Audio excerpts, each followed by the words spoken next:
Welcome to this week's edition of the Selma Sun Spotlight, shining the light on Selma and Dallas County. I'm Cindy Fisher, publisher of the Selma Sun. And I'm Todd Prater, staff writer for the Selma Sun. Here are this week's top stories. Workforce development and the need for better training. We hear a lot about this in our area. Ray Harrison of Rayco Industries here in Selma says that he needs employees and that there's plenty of opportunities, but finding good workers is difficult. However, he just hired 2 men, October 13th, who came from 2 different workforce development programs. These hires were facilitated through the Dallas County Court Services, which sent them in through Raytech Industrial Training to learn to weld. Court Services Executive Director Miah Jackson says one went through a community-based program. Willie Billingsly, wearing red in the video, wanted new opportunities and new skills, so he contacted Black Belt Workforce Initiative, which is a program through Arsenal Place. The other through the court system.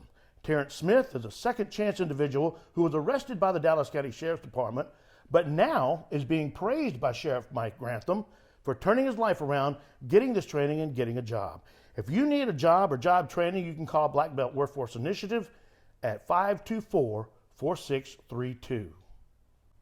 The city of Selma is working to put a lid on the city's nagging trash problem. The city council has passed an ordinance that reinforces the law that requires each resident and landlord to have a garbage container and pay the fees to have their garbage collected. The ordinance sets penalties for not paying those fees, including placing a lien on their property. Public Safety Committee Chairman Clay Carmichael says only about half the residents in the city are following this law. So this ordinance makes it harder for tenants and property owners to avoid the responsibility of having a garbage receptacle on their property.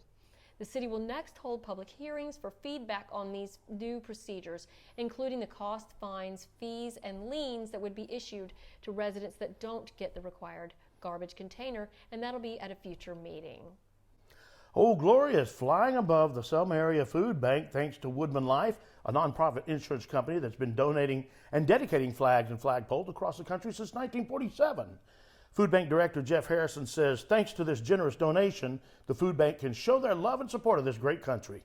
Woodman Life Community Outreach Advisor Ashley Kissinger performed a dedication ceremony Friday, October 8th with a prayer and by reading the poem I Am Your Flag, which is by an unknown author. There was lots of family fun at the Valley Grand Fall Festival Saturday, October 9th. A large crowd took advantage of the great weather and enjoyed arts and crafts vendors, food trucks, and got to see the Air Evac life-saving helicopter on display and play on the National Guard rock climbing wall. There were games for the kids and a kid favorite, the bouncy house. Fun stuff to get us into the fall spirits. Thank you for joining us for this week's edition of the Selma Sun Spotlight. Read these stories and more at selmasun.com and follow and subscribe to us on our YouTube channel and on Facebook and Instagram. See you next week.